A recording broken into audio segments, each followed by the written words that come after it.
kopi Papua, teguk kopinya, dan reguk pahalanya.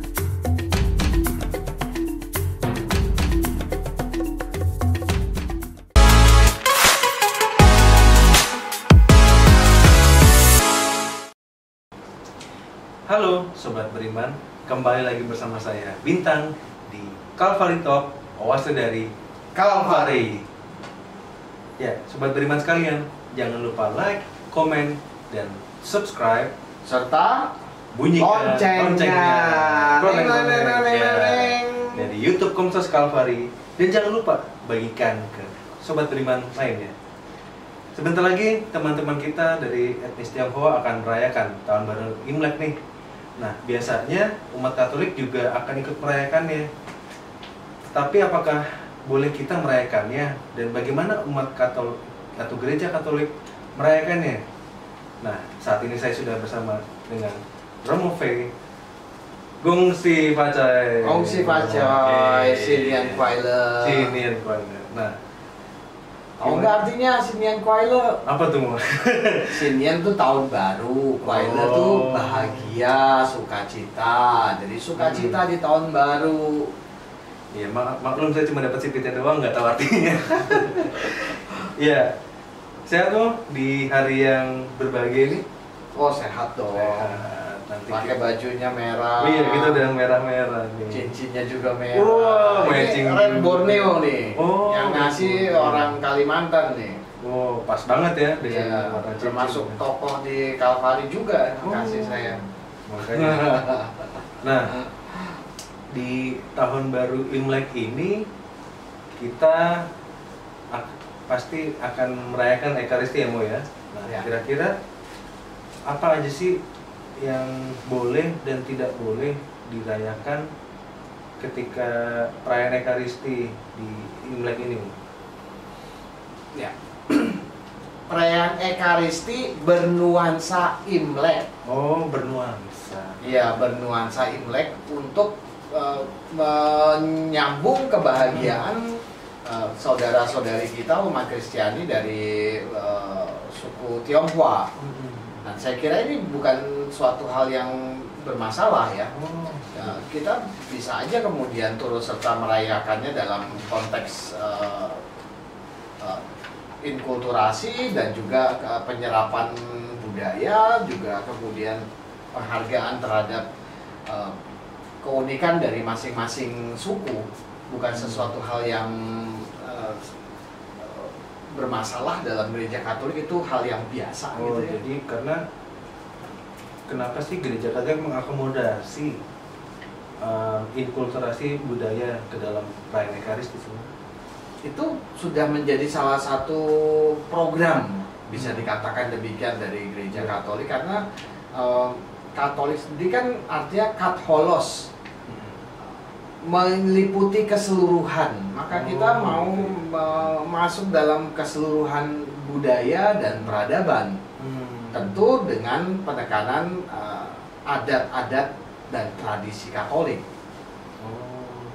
Nah, kita kan nanti akan merayakan perayaan Ekaristi bernuansa Imlek. Kira-kira ornamen apa saja yang boleh dan tidak boleh dipasang sih, Mo, di dalam gereja?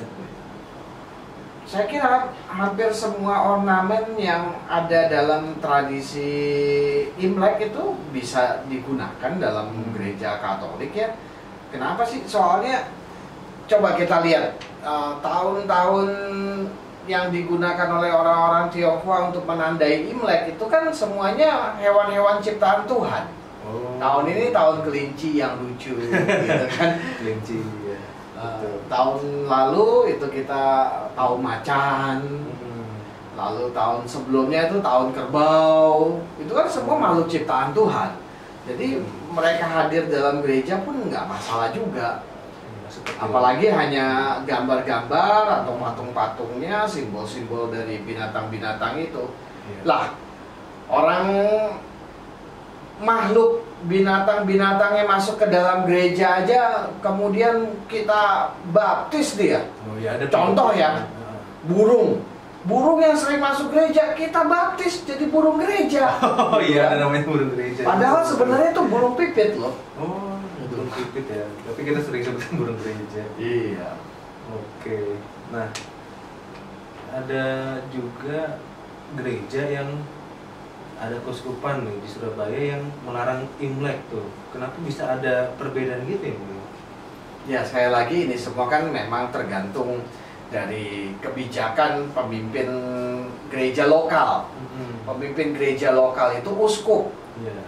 Uskup itu yang punya wewenang penuh untuk menjalankan kegembalaan pastoral tradisi atau gereja Katolik di wilayahnya.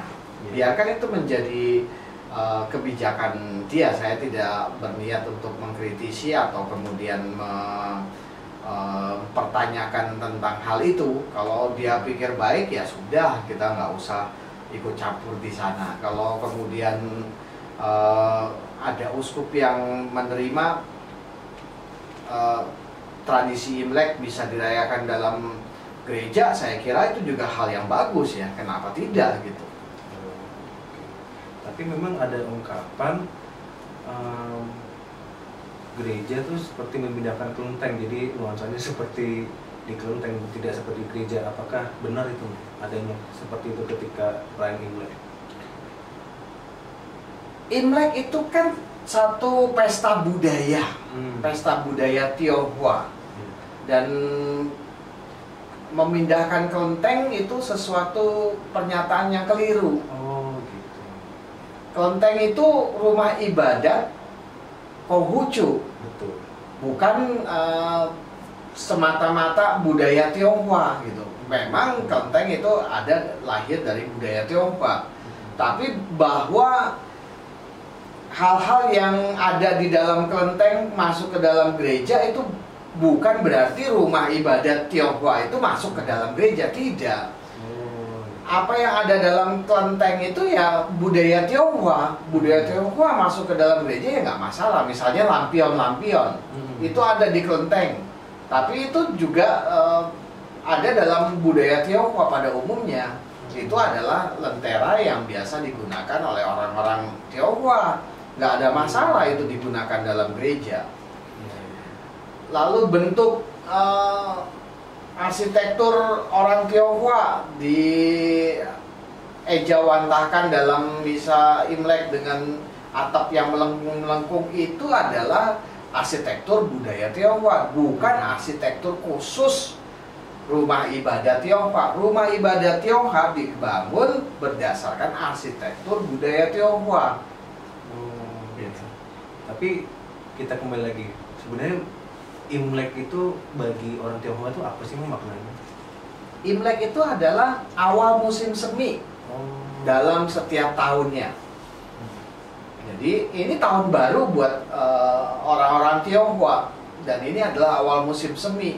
Setelah mereka melewati musim dingin yang mencekam dengan salju dan pembatasan gerak di sana sini, tiba-tiba mereka menemukan alam kembali penuh warna, bukan cuma putih tapi juga ada warna merah-merah, ada harapan-harapan baru karena ketika ada bunga-bunga mulai bermekaran, kita tahu nanti sebentar lagi akan ada buah yang bisa kita petik dan seterusnya. Gitu ya. Jadi dari pesta musim semi ya. Ya. Awalnya. Itu suatu syukur atas kehadiran tumbuh-tumbuhan yang menjadi bahan pangan manusia juga. Jadi kalau misalnya Mas Bintang ikut dalam salah satu acara makan pesta Imlek, Mas Bintang akan lihat kebanyakan makanan malam Imlek itu adalah tumbuh-tumbuhan, sayur-sayuran. Iya.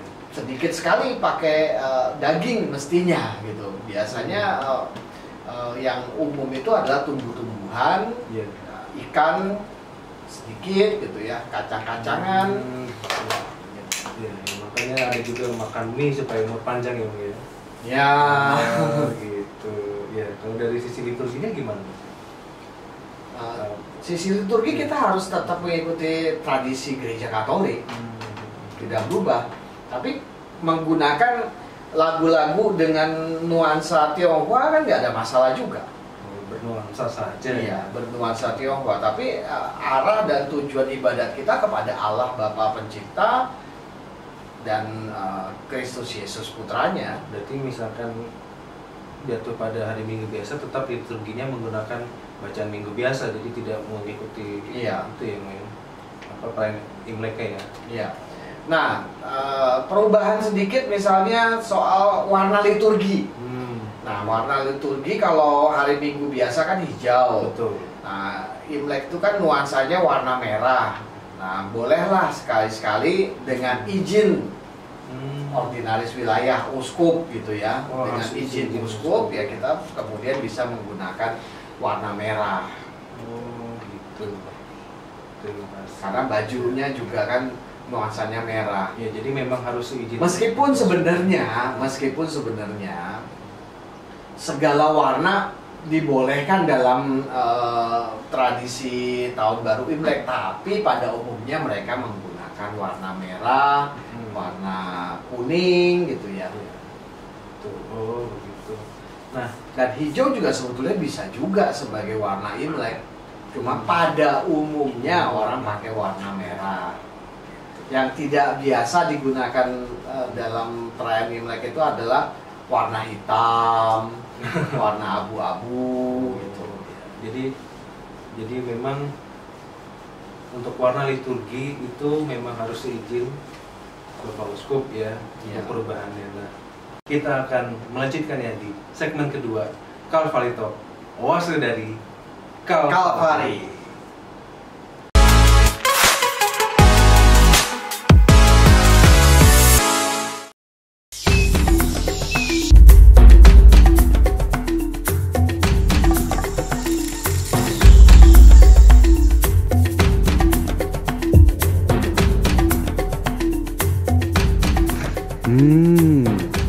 Kopi Papua, teguk kopinya dan regu pahalanya.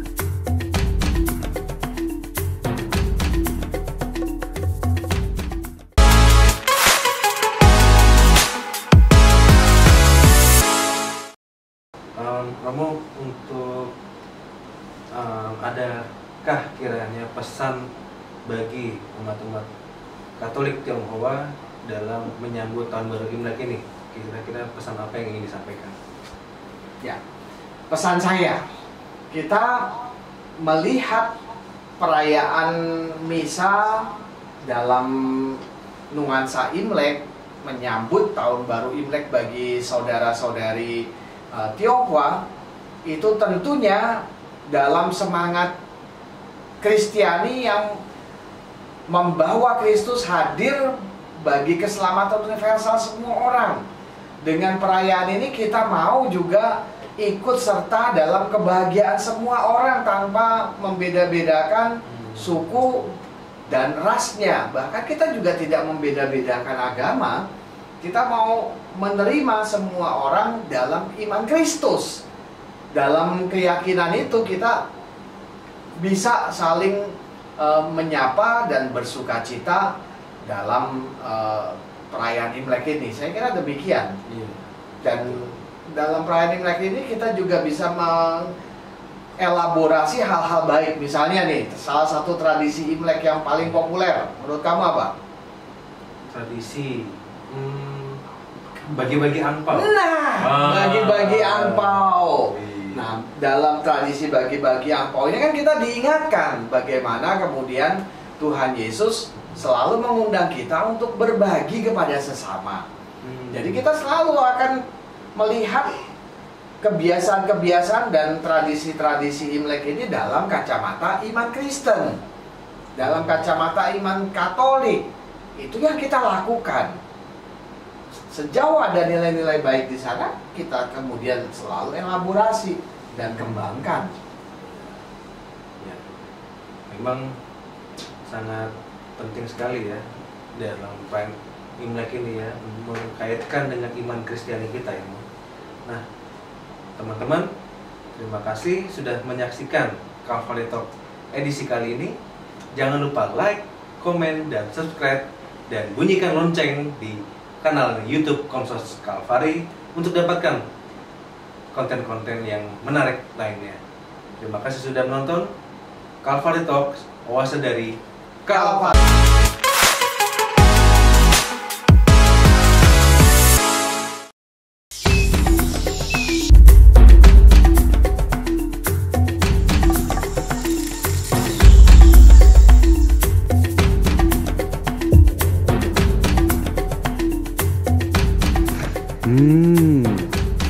Kopi Papua, teguk kopinya dan regu pahalanya.